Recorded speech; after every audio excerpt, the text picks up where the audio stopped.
Shalom saudara-saudara terkasih dalam Kristus. Selamat datang di Lembaga Anthony Chang Ministry International, lembaga yang menjadi wadah pertumbuhan rohani kita bersama-sama di dalam Kristus. Sesaat lagi kita akan memulai Sunday Service minggu ini. Harap mempersiapkan diri dan hati bersama keluarga dan orang-orang terkasih dengan posisi duduk yang baik dan nyaman. Kita belajar mengimani dan bertumbuh bersama dalam Kristus. Selamat beribadah dan Tuhan Yesus memberkati. Shalom jemaat sekalian, saya Pendeta Anthony Chang. Salam kepada seluruh jemaat setia pendengar firman lewat Latsmi, Lembaga Anthony Chang Ministry International. Ibadah Latsmi hari ini 100 seri khotbah aplikatif, ada di seri ke-11. Temanya adalah melatih kepekaan rohani. Melatih kepekaan rohani. Firman Tuhan kita ambil dari kitab Roma pasal 8 ayat 28 sampai 39. Demikian firman Tuhan.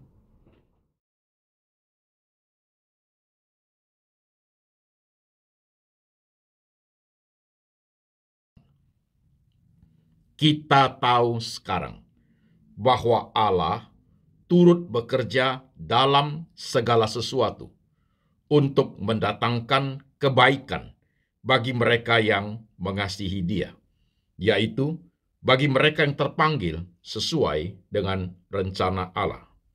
Sebab semua orang yang dipilihnya dari semula, mereka juga ditentukannya dari semula untuk menjadi serupa dengan gambaran anaknya, supaya ia, anaknya itu, menjadi yang sulung di antara banyak saudara.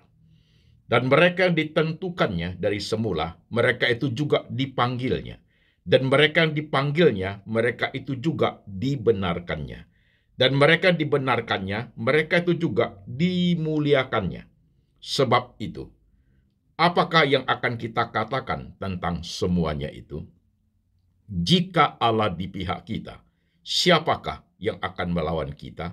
Ia yang tidak menyayangkan anaknya sendiri, tetapi yang menyerahkannya bagi kita semua. Bagaimanakah mungkin ia tidak mengaruniakan segala sesuatu kepada kita bersama-sama dengan Dia? Siapakah yang akan menggugat orang-orang pilihan Allah? Allah yang membenarkan mereka. Siapakah yang akan menghukum mereka? Kristus Yesus yang telah mati, bahkan lebih lagi yang telah bangkit, yang juga duduk di sebelah kanan Allah, yang malah menjadi pembela bagi kita. Siapakah yang akan memisahkan kita dari kasih Kristus? Penindasan atau kesesakan, atau penganiayaan, atau kelaparan, atau ketelanjangan, atau bahaya, atau pedang? Seperti ada tertulis, oleh karena engkau kami ada dalam bahaya maut sepanjang hari.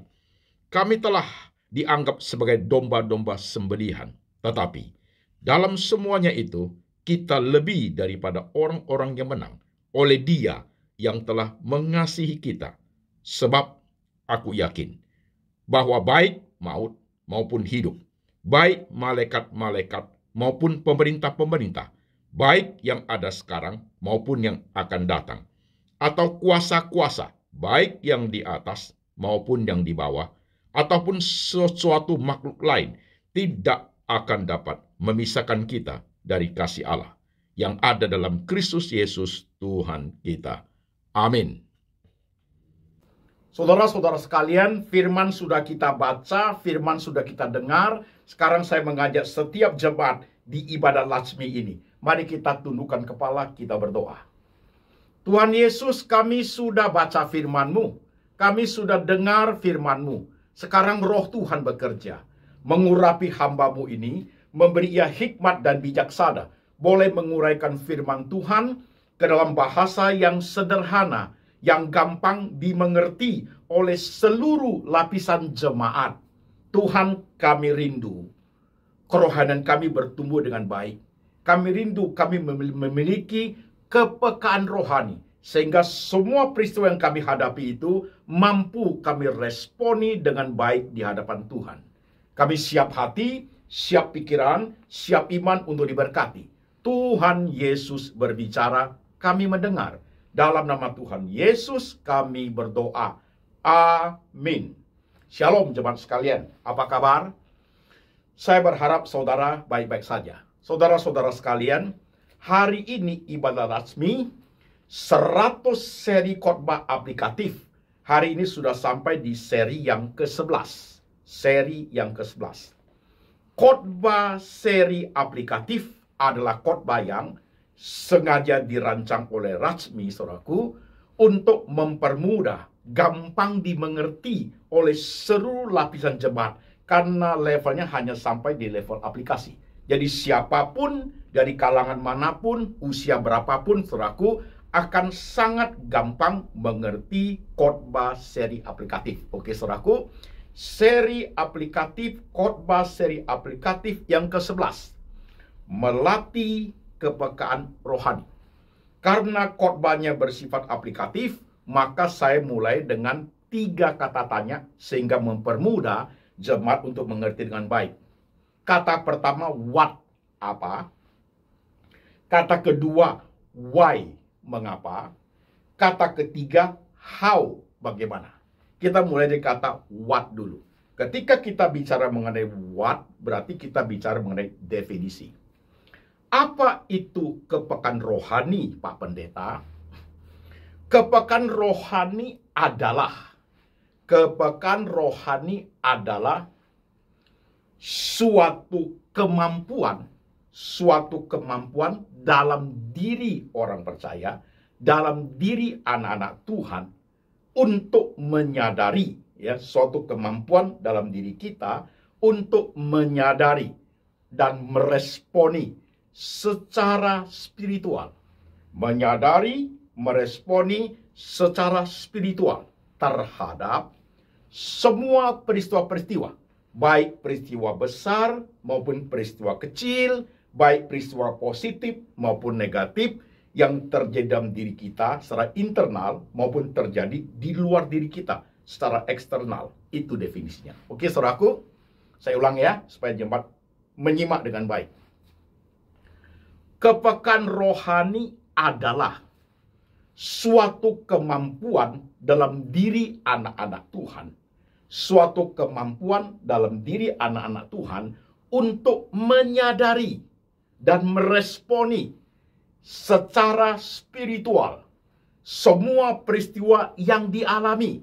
Peristiwa besar, peristiwa kecil, peristiwa positif, peristiwa negatif dalam diri anak-anak Tuhan secara internal maupun di luar diri daripada anak-anak Tuhan itu secara eksternal. Oke?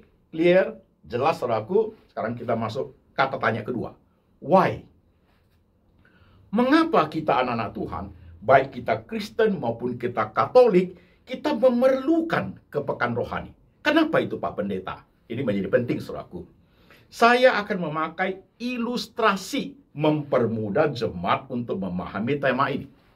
Ilustrasi pertama, saya pakai ilustrasi tentang hubungan suami istri, atau ilustrasi tentang orang yang sedang berpacaran. Itu juga oke. Lebih pasnya adalah hubungan tentang suami istri. Saudara sekalian, yang disebut kepekaan itu, hubungan suami istri itu harus memiliki kepekaan dalam hidup sepasang suami istri itu. Apa itu, Pak Pendeta? Suami harus peka kepada istri, istri juga harus peka kepada suami.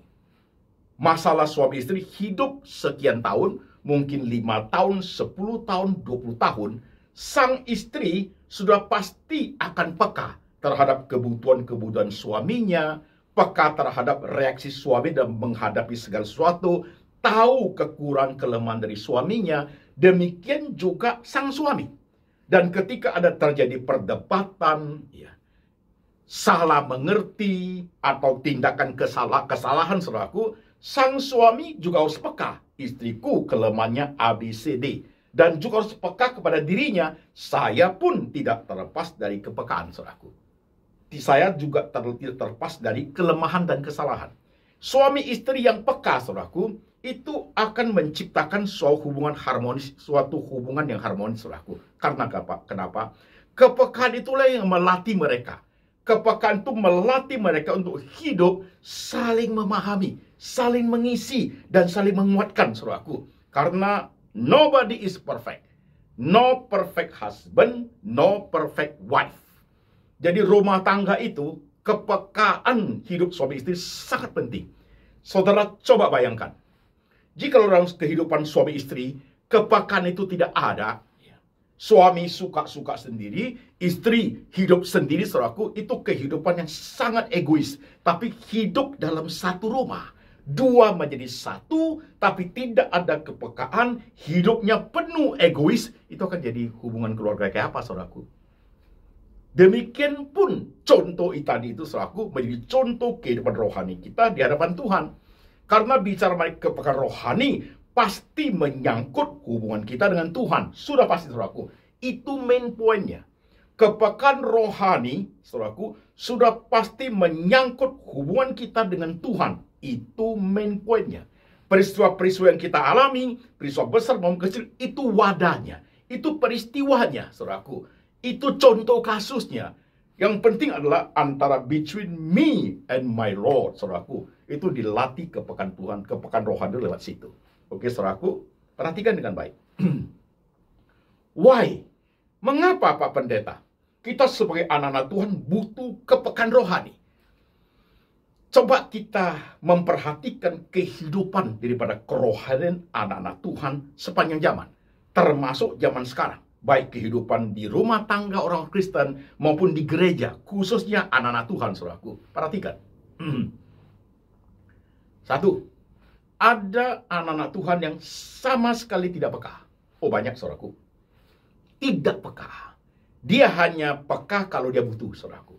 Dia hanya peka untuk kepentingan diri sendiri. Sebenarnya itu tidak boleh disebut peka. Itu disebut hidup yang egois. Ada anak-anak Tuhan seperti itu sangat banyak. Sama sekali tidak peka rohani. Sama sekali tidak. Satu ya, saudaraku ya. Yang kedua, ada anak-anak Tuhan yang kurang peka. Ada sih kepekaan rohaninya, tapi kurang peka, saudaraku. Up and down kepekaan rohaninya. Tiga, ada anak-anak rohani, anak-anak Tuhan, saudaraku, yang cukup peka rohaninya. Cukup peka. Dia tahu banyak hal, saudaraku. Tadi yang kita sebut definisi itu, ketika menghadapi berbagai hal, saudaraku, kepekaan rohani bisa meresponi, bisa menyadari dengan semua peristiwa yang dia alami itu tidak lepas dari tangan Tuhan. Tidak lepas daripada mata Tuhan. Sadar akan diri, sadar akan orang lain, sadar akan peristiwa-peristiwa terjadi, itu bisa karena dosa orang lain, bisa karena kesalahan sendiri, bisa karena kejahatan orang lain, sangat bisa, saudaraku. Jadi suatu kepekaan itu muncul, saudaraku. Why? Kenapa kepekaan itu harus ada? Kalau kepekaan tidak ada, saudaraku, hubungan kita dengan Tuhan itu disconnected. Saya sudah bahas itu di level kedewasaan rohani, saudaraku. Level kedewasaan rohani. Saya sudah bahas di situ tentang disconnected from God. Terputus hubungannya dengan Tuhan. Itu adalah orang-orang yang tidak peka rohani. Sama sekali tidak peka rohani. Kurang peka, saudaraku. Yang ketiga, cukup peka. Yang keempat, saudaraku, sangat peka rohani. Orang-orang yang cukup peka rohani dan sangat peka rohani, saudaraku, orang-orang demikianlah nantinya akan masuk kepada khotbah kedewasaan rohani yang sudah sampai seri ke-51. Itu khotbah kedewasaan rohani satu level lebih tinggi daripada khotbah aplikatif, saudaraku. Karena khotbah kedewasaan rohani memerlukan suatu kepekaan rohani untuk menangkap maksudnya. Kalau tidak, kita bingung. Maksud Pak Pendeta apa? Begitu loh, jemaat sekalian. Oke? Why? Kenapa kita butuh kepekaan rohani? Kepekaan rohani menjadi suatu jalan untuk membawa kita memahami pekerjaan Tuhan, memahami keadaan diri kita, dan membawa kita kepada suatu pertemuan rohani yang signifikan, saudaraku. Baik peristiwa yang menyesakkan, peristiwa yang merugikan, peristiwa yang membuat kita itu susah sekali hidupnya, tertekan luar biasa. Itu semua menjadi suatu wadah untuk melatih kepekaan rohani, saudaraku. Betapa pentingnya kepekaan rohani itu. Nah, sama jemaat yang sekarang mendengarkan, simak baik-baik, saudaraku. Simak baik-baik. Mungkin waktu saudara dengar khotbah seperti ini, Khotbah ini memerlukan suatu tingkat kesadaran yang tinggi, saudaraku. Suatu tingkat kejujuran yang tinggi. Jadi ketika saya menjabarkannya, saudara sadar, akui diri sendiri saja. Nggak apa-apa, saudaraku. Wah, saya yang dikata Pak Pendeta orang nomor 1 itu, Pak. Yang poin 1. Aku sama sekali tidak peka, Pak. Nggak pusing saya, Pak. Mau sembahyang, mau doa, mau ini, mau itu, nggak pusing. Yang penting gua nggak jahati orang, nggak rugikan orang. Gua hidup untuk gua diri sendiri. Gua juga nggak minta sama orang. Sudah oke. You egois, bukan main hidup itu, saudaraku. Begitu. Oke, ada orang seperti itu. Ada orang seperti itu. Pokoknya Pak Pendeta, saya tidak jahatin orang, ya, dan orang tidak jahatin saya. Saya hidup oke, fine saja. Saya cukupkan kebutuhan saya. Udah oke, Pak. Orang lain ya urusan orang lain lah. You sangat egois. Itu orang disebut orang yang tidak peka rohani, saudaraku. Oke. Nah, orang-orang dalam hidup kita, saya orang percaya, saudaraku, kenapa harus ada kepekaan rohani? Karena hidup kita bukan hidup sendiri, saudaraku. Hidup kita ini juga bukan pencipta. Kita ini manusia dicipta Tuhan. Kita punya pemilik. We have the owner. We have the owner, saudaraku. Pemilik kita Yesus Kristus. Kita berelasi dengan orang lain, saudara sekalian. Di tengah hal seperti itu, kasihlah Tuhan Allahmu, kasihlah sama manusia seperti dirimu sendiri. Kan begitu ngomongin, saudaraku, kan. Ada suatu kepekaan hidup menyangkut seluruh aspek kehidupan. Ini yang menjadi penting bagi kita orang percaya. Kepekaan rohani itu sangat penting, teman sekalian.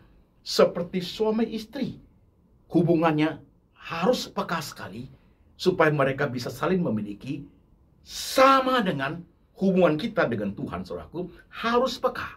Nah, kepekaan itulah, saudaraku, akan membuat kita mampu melihat, mampu memperhatikan semua peristiwa yang kita hadapi itu, meresponi secara spiritual. Meresponi secara spiritual. Tidak egois, tidak asal ada, tidak asal nunjuk. Nah, orang yang tidak ada kepekaan kerohaniannya, saudaraku, nunjuk Tuhan itu pasti kurang ini. Tuhan, kenapa begitu? Kenapa tidak cukup dengan saya? Kenapa orang lain mereka minta Tuhan kasih? Kenapa saya tidak? Kenapa yang terjadi sama orang lain tidak terjadi sama saya? Kenapa kamu pilih kasih Tuhan? Saya sudah doa, sudah puasa, sudah ini. Tuhan penuhi saya. Semua ujung-ujungnya menuntut Tuhan harus penuhi apa yang dia mau. Orang itu tidak peka rohani, saudaraku. Orang itu hidup penuh dengan keegoisan. Itu loh, saudaraku. Jadi orang yang peka rohani, saudara sekalian, orang Kristen itu harus belajar melatih diri untuk peka rohani. Peka rohani itu tidak serta-merta datang sendiri. Enggak, saudaraku. Dia harus dilatih. Harus dilatih. Karena wadahnya juga Tuhan kasih. Wadahnya apa, Pak Pendeta? Wadahnya semua kehidupan yang kita alami. Dari dulu, sekarang, dan akan datang. Semua peristiwa yang kita alami. Baik peristiwa besar, peristiwa kecil, peristiwa yang positif maupun peristiwa yang negatif yang kita arungi bersama dengan Tuhan, itu sudah menjadi suatu wadah, suatu konteks yang sangat besar untuk melatih peka rohani. Do you understand, saudaraku? Ini penting loh sebenarnya. Walaupun khotbah aplikatif, tapi kita harus sadari itu. Nah, sekarang kita masuk kata tanya yang ketiga. How? What menyangkut definisi. Why menyangkut mengapa. Dan how menyangkut bagaimana. Jadi Pak Pendeta, bagaimana caranya supaya kita bisa melatih kepekaan rohani, supaya kepekaan rohani kita itu bertumbuh secara signifikan. Nah, dengarkan, saudaraku, perhatikan. Saudara-saudara sekalian, kepekaan rohani itu tidak terlepas daripada pemahaman tentang firman Tuhan, saudaraku. Itu penting. Kepekaan rohani sangat berkaitan dengan firman Tuhan yang kita dengar. Kepekaan rohani sangat berkaitan dengan Alkitab yang kita baca. Itu sudah pasti, saudaraku. Karena dari kebenaran yang kita baca itu menjelaskan kepada kita tentang kebesaran Tuhan, kemahatauan Tuhan, pekerjaan Tuhan, seperti ayat yang kita baca tadi itu. Roma 8 ayat 28 itu ada. Kita tahu sekarang bahwa Tuhan turut bekerja dalam segala sesuatu untuk mendatangkan kebaikan bagi setiap mereka yang mengasihi Dia sesuai dengan rencananya. Kan demikian. Tuhan turut bekerja dalam segala sesuatu. Jadi, saudaraku, how, Pak Pendeta, supaya aku bisa melatih kepekaan rohani? ambil contoh jauh lebih bagus. Jemaat menyimak ya, supaya jemaat langsung apply. Namanya juga khotbah aplikasi, saudaraku. Oke, saya tambah satu ilustrasi lagi, supaya saudara bisa benar-benar aware, sadari kepekaan rohani itu. Tadi ilustrasi pertama seperti kepekaan hubungan suami istri. Sekarang ilustrasi kedua adalah tentang kepekaan biji mata kita. Wah, ini bagus. Saudara perhatikan. Mata ini peka sekali, saudaraku. Sangat peka. Jikalau ada suatu cahaya yang keras sekali, cahaya yang besar sekali, matanya langsung tutup. Jikalau ada sesuatu debu masuk, saudaraku, udah masuk ke dalam mata, saudaraku, matamu langsung berespon, mengeluarkan cairan, mengeluarkan air mata untuk membersihkannya. Jikalau ada saudara kena sambal, langsung mata itu bereaksi. Atau kita kaget kena mata, langsung ditutup oleh kelopak mata kita, saudaraku. Itu kepekaan mata itu begitu kuat. Mestinya kepekaan rohani kita adalah sampai seperti biji mata manusia, saudaraku. Peka sekali.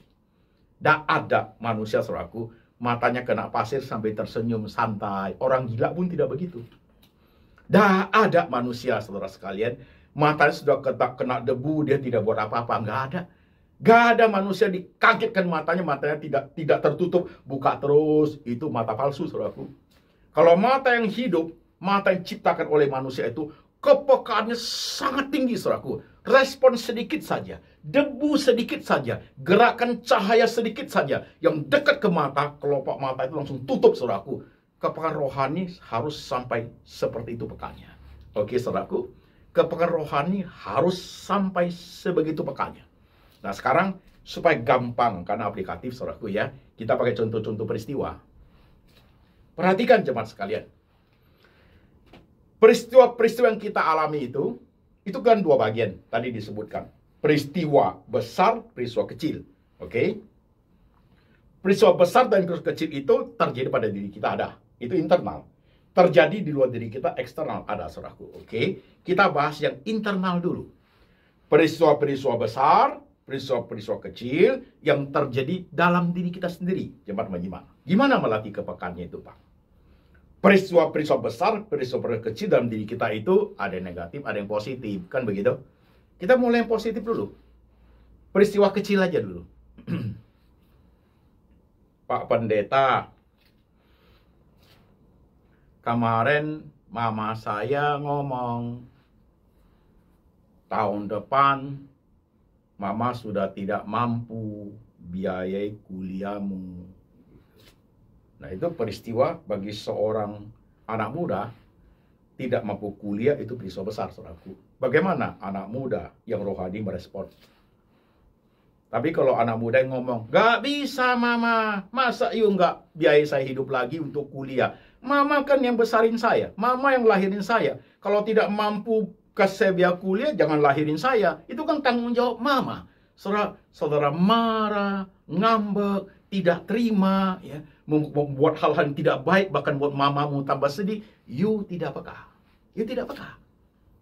Tapi ketika mama ngomong seperti itu, satu sisi hatimu kurang setuju, makan saya harus kuliah. Iya. Tapi sisi lain kepekaan itu timbul adalah ketika kamu mampu menyadari dan meresponi secara spiritual yang berhadapan dengan Tuhan. Mungkin dalam doamu, dalam kontemplasi, saudaraku, Tuhan, mama sudah tidak sanggup untuk biaya kuliah saya. Tuhan, aku pengen kuliah, tapi tidak ada biaya. Saya tidak menyalahkan mama, Tuhan, karena mama juga sangat susah hidupnya. Banyak adik, ada 2 adik yang juga mau sekolah lagi. Tuhan, ajarku mengerti, itu peka rohani. Itu peka rohani, saudaraku. Itu peka rohani. Bahkan saudara merasa empati, simpati, ya, berpihak kepada mamamu. Gak apa-apa, Ma, nanti saya usahakan supaya saya bisa kuliah. Mama tenang aja. Mama gak usah terlalu khawatir ya. Itu orang peka, saudaraku. Itu orang peka. Orang peka itu tidak egois, saudaraku. Itu begitu. Itu orang peka. Itu baru hal yang positif, saudaraku. Oke. Bagaimana kalau peristiwa yang besar? Kematian. Oh, luar biasa. Kematian orang kamu sayang. Kalau kematian di usia tua, ya kita pikir memang sudah tua, ya sudah saatnya. Tapi kok kematian di usia muda, kecelakaan, sakit, peristiwa, atau nyawanya dihilangkan oleh orang lain, kecelakaan, disaster, bencana alam, saudaraku, begitu, kebakaran, atau gempa bumi, saudaraku, seperti itu, atau kecelakaan pesawat terbang, saudara sekalian, itu suatu yang shock, suatu peristiwa yang besar, saudaraku. Gimana meresponinya dengan kepekaan rohani yang baik?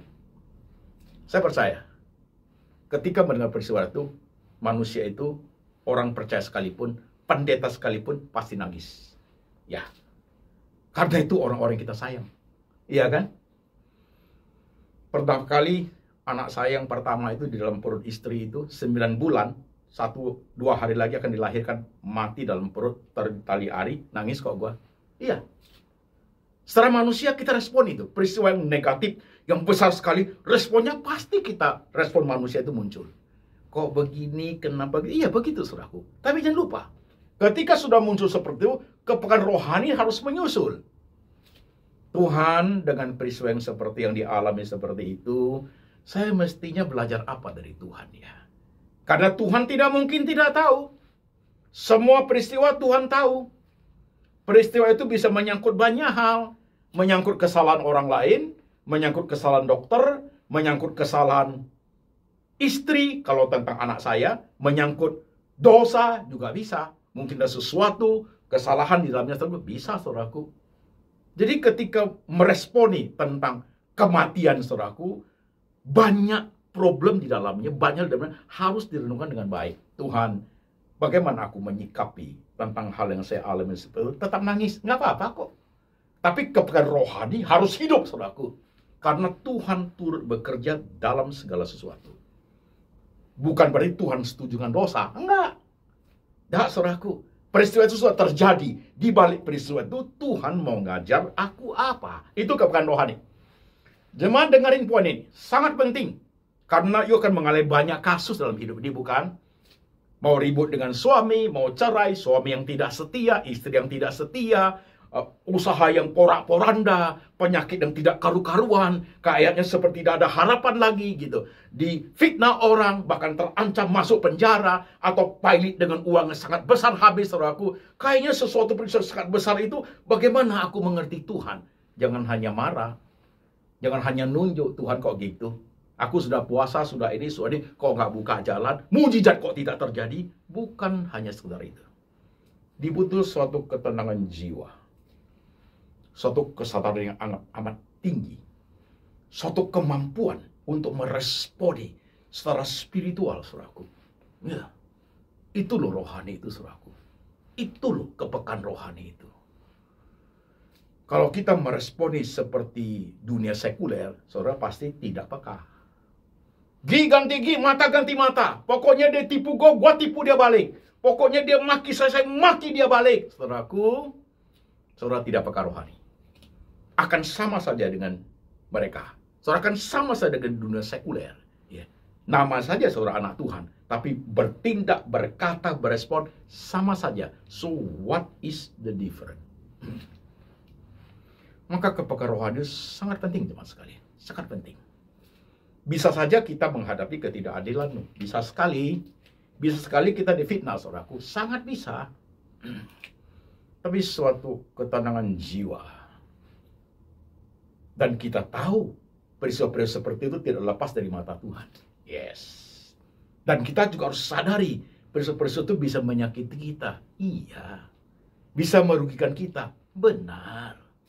Dan kita juga harus sadari peristiwa-peristiwa itu tidak harus selesai pada hari ini juga. Iya. Suatu keberanian untuk melihat semua itu dengan kacamata dari Tuhan. Itu perkara rohani, men. Bisa nggak saudaraku mempraktekkan hal seperti ini? Masih aplikatif ini. Belum masuk kepada seri kedewasaan rohani yang jauh lebih rumit. Belum. Bisa nggak? Papamu memberikan kokomu mobil.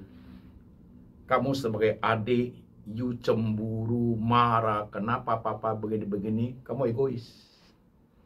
Kalau kamu peka rohani, kokoku sudah dewasa. Memang membutuhkan suatu kendaraan. untuk kerja ini. Aku belum. Nah, itu orang peka rohani seperti itu. Sekali-sekali juga bisa pinjam kok sama kuku, that's okay. Tapi kalau saudara marah ini pokoknya itu orang egois, saudaraku. Apa bedanya dengan sesuatu yang kau minta kepada Tuhan? Pasti ya Tuhan, pasti ya. Doa push until something happen. Itu tidak peka rohani, saudaraku. Tidak sama sekali. Seperti anak kecil doa anak Tuhan zaman sekarang. Seperti anak kecil. Pokoknya Tuhan begini, aku udah doa, udah puasa, gue udah kasih persembahan, balas begini, kalau tidak Tuhan, wah, main ngancam. Itu tidak peka rohani, saudaraku. Kalau tidak berkati, saya sobek-sobek ini Alkitab, saya berhenti jadi anak Tuhan. Itu tidak peka rohani, men. Jadi preman rohani itu. Saya perhatikan hidup kita. Khotbah hari ini sangat sederhana sih sebenarnya. Maka setiap seorang menyimak itu pasti kena di hatimu. Tuhan kasih you air mata. Belajar peka rohani di bagian itu loh. Iya. Yeah. Sometimes God let it happen. Yang terjadi dalam hidupmu itu, you rasa ini tidak fair. Yeah. Kelihatan seperti Tuhan tidak turun tangan ya. Enggak sama sekali. Tuhan itu selalu memperhatikan. You mau respon apa dengan peristiwa? Respon spiritualnya kayak apa? Kadang dalam hidup ini, ada orang tertentu Tuhan kasih mama yang tidak sayang dia loh. Ya. Mama sayang anak lain, mama tidak sayang you. Respon rohani kayak apa? Kepekaan rohani yang muncul dalam menghadapi situasi kondisi seperti itu, kayak apa? Kadang saudara hidup di tengah keluarga yang pilih kasih. Spiritual lu kayak apa? Respon rohani lu kayak apa dalam hidup? Kepekaan rohani kayak apa? Berinteraksi kamu dengan Tuhannya, dengan konteks kamu itu kayak apa? Tuhan, saya harus bagaimana hidup dengan cara demikian? Yeah. Ini menuju kepada suatu kemampuan melihat cara Tuhan bekerja. Itu pasti menyangkut sudah mengenai keintiman kita dengan Tuhan. Kepekaan rohani sangat berhubungan dengan firman Tuhan yang kita baca. Kepekaan rohani sangat berhubungan dengan intimasi dengan Tuhan, kedekatan dengan Tuhan. Ya, orang yang dekat dengan rohani, dia peka sama Tuhan. Orang yang dekat dengan Tuhan, dia peka dalam semua hidupnya, sekalipun banyak hal yang menguras air matanya, tapi dia tahu Tuhan ada di situ. Dia tahu Tuhan sedang memperhatikan apa yang dia hidupi. Dia ngerti, dia percaya di tengah kehidupan dia. Ada dosa-dosa yang dia buat. Ada kekeliruan yang dibuat. Ada dosa-dosa orang lain. Iya, dia belajar untuk melihat Tuhan. Dari hal seperti itu, saya mesti belajar apa Tuhan. Itu orang peka rohani. Saudara bayangkan, jika dalam perjalanan hidupmu, sampai hari ini, umur berapa? You bisa jalani 10 tahun, 15 tahun, 20 tahun kepekaan rohani itu. Rohanimu sudah kayak apa, saudaraku? Hubungan you dengan Tuhan itu kayak apa? Saya dengar banyak dari jemaat, aku sakit hati, aku patah hati, aku kecewa sama keluarga, sama istri, sama suami, sama pekerjaan. Aku kecewa sama Tuhan, kenapa Tuhan tidak begini. Udah you aja jadi Tuhan. You aja jadi Tuhan, beres. Egois sekali hidup ini. Yang diingini semua, pokoknya apa yang diingini semua harus dipenuhi. Baru itu Tuhan Yesus. Udah you aja jadi Tuhan. Kadang Tuhan bilang tidak, itu melatih kepekaan Tuhan yang kepekaan rohani yang luar biasa. Kalau Tuhan bilang iya, ayo belajarlah. Tuhan kepekaan rohani atau apa? Tuhan peduli saya. Iya. Kalau Tuhan bilang tunggu, you mesti peka. Dalam penantian itu ada banyak yang saya mesti ngerti dari Tuhan. Ketika Tuhan bilang tidak dalam yang you minta, you harus peka rohani. Tuhan, kalau Tuhan tidak kasih saya harus memahami apa? Tidak cocokkah atau ini. I should learn so much when God say no. Saudara bawa pulang khotbah seperti hari ini. Tuhan turut bekerja dalam segala sesuatu. Tidak ada peristiwa positif, negatif, peristiwa besar, peristiwa kecil yang kamu alami, internal maupun eksternal, yang Tuhan tidak tahu. Semua bagi Tuhan turut bekerja dalamnya untuk mendidik you supaya bisa peka rohani. Do you understand? Simak khotbah aplikatif ini baik-baik, saudaraku. Pahami dengan benar. Khotbah seperti akan berguna untuk jemaat yang sudah putus asa, sudah kecewa sekali hidupnya. Kecewa sama Tuhan, kecewa sama dirinya sendiri, kecewa sama manusia, kecewa dengan keluarganya, saudaraku. Saudara merasa hidup ini useless, merasa Tuhan pun tidak tolong. Khotbah ini penting. Supaya bisa melihat dengan mata terbuka. Dengan mata lebih terbuka melihat bagian-bagian selama ini tertutup. Mata itu tidak peka. Rohan itu tidak peka, saudaraku. Tidak seperti mata manusia. Ada sekedar mudah tutup. Tidak. Tidak seperti hubungan suami istri. Menyadari banyak hal. Kebutuhan, kekurangan dari suami istrinya. Tidak. Coba perhatikan hidupmu jemaat sekalian. Kayak apa yuk hidup hari ini? Yuk peka rohani. Dengan semua yang kamu hadapi. Pacarmu udah putus sama kamu. Sengaja dia putusin you. You peka rohani. Ada kesalahan dia? Ada kesalahan you nggak? You hidup sudah pisah dengan suami. Ada muncul peka rohani. Saya belajar apa tentang hal ini Tuhan Yesus? Belajar apa peka rohaninya? Salah suamimu? Bisa jadi. Kamu tidak terhindar dari kesalahan? Enggak juga. Mungkin kamu terlalu galak. Suamimu tak tahan, saudaraku. Bisa jadi. Nah, di situ kepekaan untuk melihat hidup. Berani bercermin melihat diri sendiri, saudaraku. Itu loh hidup ini. Melayani Tuhan juga sama. Terhadap hubungan sesama manusia juga sama. Terhadap dosa juga sama. Dosa yang kita lakukan tetap sama. Punya kepekaan rohani untuk say no. Itu baru khotbah 2 minggu lalu. Mati terhadap dosa, hidup untuk kebenaran. Itu khotbah kedewasaan rohani. Lebih tinggi level berpikirnya, saudaraku. Bisa kita lakukan seperti itu. Jemaat simak khotbah hari ini. I don't know you. Tapi kamu pasti tahu diri kamu sendiri. Kamu pasti tahu hidupmu pribadimu kayak apa. Egois. Gak mau tahu. Pokoknya tuntut Tuhan. Pokoknya orang lain harus penuhi apa yang kamu mau. You tidak peka dalam hidup ini. Kedekatan dengan Tuhan, intim dengan Tuhan itu kecil, saudaraku. Iman itu kamu manfaatkan hanya untuk kepentingan keegoisan kita. Keegoisan diri sendiri. That is not good, man. Anak Tuhan tidak boleh seperti itu. Tidak boleh seperti itu. Bawa khotbah hari ini, you should learn. We should learn. Kita harus belajar. Sampai kapan Pak Pendeta? Sampai mati. Sampai mati, men. Sampai mati. Kalau you takut, jangan jadi orang Kristen. Kalau you mau jadi orang Kristen, kamu mau jadi anak-anak Tuhan, saudaraku, mau hidup bertumbuh terus, kepekaan rohani makin hari makin kuat, belajarnya sampai mati.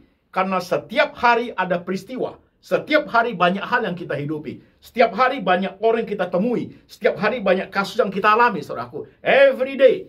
Saudaraku, di situ banyak sekali hal yang Tuhan mau ngajar kita. He want to let us know. Dia mau kita harus bagaimana. Setiap hari. Hapus tua yang merata ya. Pahami dengan baik. Tuhan bukan tidak tahu. Tuhan bukan tidak lihat. Tuhan bukan tidak ada. Dimanapun kamu hidup. Dimanapun kamu ada. Peristiwa apapun yang kamu hadapi. Peristiwa sepahit apapun. Yang tidak seadil-adilnya apapun di situ, saudaraku. Peristiwa yang sangat jauh di tempat lain. Peristiwa yang terpojok di dua tempat yang sepi. Yang nobody there, Tuhan juga ada di situ. Latihan kepekaan rohani seperti itu, saudaraku. Membuat hubungan dia dengan Tuhan itu sangat kuat. Di situ saudara akan perlahan tapi pasti memahami maksud dan rencana Tuhan dalam hidupmu. Memahami segala lika-liku hidup yang Tuhan pakai semuanya itu membentuk engkau menjadi makin hari makin rohani. Will you? Saya berharap jemaat bisa mengerti dengan baik. Mari kita tunduk kepala, kita berdoa. Tuhan Yesus, inilah kami. Dalam segala kekurangan kelemahan, dengan berbagai peristiwa yang kami alami, peristiwa kecil maupun peristiwa besar, peristiwa positif maupun negatif, yang membuat kami tersenyum atau membuat kami menangis, terdesak, berkeluh kesah. Ajar kami Tuhan, lewat dimensi seperti itu, kepekaan rohani kami bertumbuh dengan baik. Tuhan, kadang kami tidak lihat itu. Yang ada muncul egois, respon air mata, respon kekecewaan, respon tidak bisa terima, respon kok orang lain dapat kok kami tidak. Respon orang lain dipelihara Tuhan, kok kami tidak. Kadang kami menjadi sangat negatif kepada Tuhan. Buka mata rohani kami Tuhan Yesus. Buka mata rohani kami lebar-lebar. Perbarui hidup kami sebagai orang percaya Tuhan. Roh Kudus bekerja di hati kami. Mengingatkan akan kitab suci, hidup seturut dengan firman. Ajar kami Tuhan. Semua hal kau pakai. Kami percaya Tuhan turut bekerja dalam segala sesuatu. Mengajar kami untuk peka rohani sampai mati. Hamba berdoa untuk jemaat yang sedang tertunduk kepalanya. Apapun masalah yang mereka hadapi, tangan Tuhan ada di situ.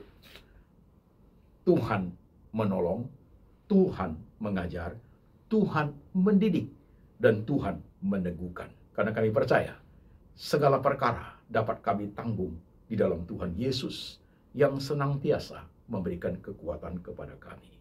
Letakkan tanganmu di pikiran jemaat Tuhan. Letakkan tanganmu di hati jemaat. Meteraikan firman hari ini, supaya mereka teguh beriman dalam Engkau. Dan biar berkat ini turun atas mereka. Kasih dari Allah Bapa, Yesus Kristus gembala yang baik, pemelihara jiwamu, dan Tuhan Roh Kudus menyertai engkau, mengajar engkau peka rohani lewat firman Tuhan, hidup seturut dengan firman, sampai selama-lamanya, sampai suatu hari Tuhan datang kembali, menjemput setiap yang percaya, dalam nama Tuhan Yesus. Amin.